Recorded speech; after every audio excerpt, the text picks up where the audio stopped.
মৃত্যুর সময় মানুষের যে ভয়াবহ অবস্থা সত্যি বড়ই কঠিন। মৃত্যুর প্রকৃত অবস্থা বর্ণনা করার মতো নয়।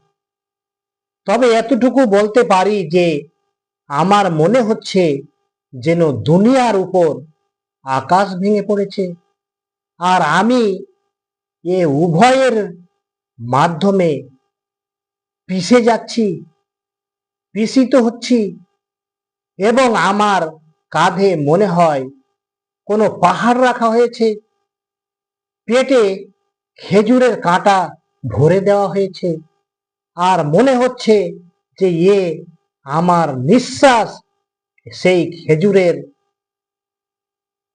সূচের মতো ছিদ্র দিয়ে আমার নিঃশ্বাসগুলো বের হচ্ছে।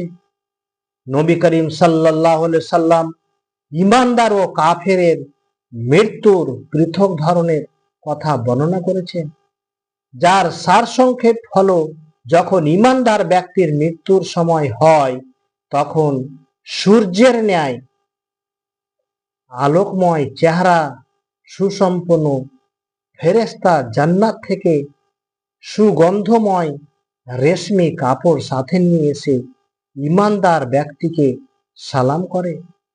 মালিকুল মউত তার রূহ কবজ করার পূর্বে তাকে সুসংবাদ দেয় যে, হে পবিত্র আত্মা, তুমি খুশি হও, তোমার জন্য রয়েছে আল্লাহর রহমত এবং জান্নাতের নিয়ামতসমূহ। এ সুসংবাদ শ্রবণ করে ঈমানদার ব্যক্তি অন্তর আল্লাহর নিকট যাওয়ার জন্য উদ্গ্রীব হয়ে যায়, আর ঈমানদার ব্যক্তির রূহ তার দেহ থেকে এমন ভাবে বের হয় যেন কোনো পানির বোতলের মুখ খুলে দিলে পানি বের হয়ে যায়। ফেরেশতারা রূহ কবজ করার পর তা সুগন্ধময় সাদা রেশমি পোশাকে জড়িয়ে আকাশের দিকে নিয়ে যায়। তখন এ সময় ঈমানদার ব্যক্তির রূহ থেকে এত বেশি সুগন্ধ বের হয় যে আকাশের ফেরেশতাগণ তা অনুভব করে, একে অপরের কথা আলোচনা করতে থাকে, বলাবলি করতে থাকে যে কোন ঈমানদার ব্যক্তির রূহ উপরে আসছে। ফেরেশতার গণ আকাশের দরজা ঠক ঠক করে আওয়াজ করা মাত্রই প্রথম আকাশে ফেরেশতাগণ জিজ্ঞাসা করে যে এ কোন পবিত্র আত্মা। জবাবে তাকে বহনকারী ফেরেশতাগণ বলে যে এ উমুকের ছেলে উমুক।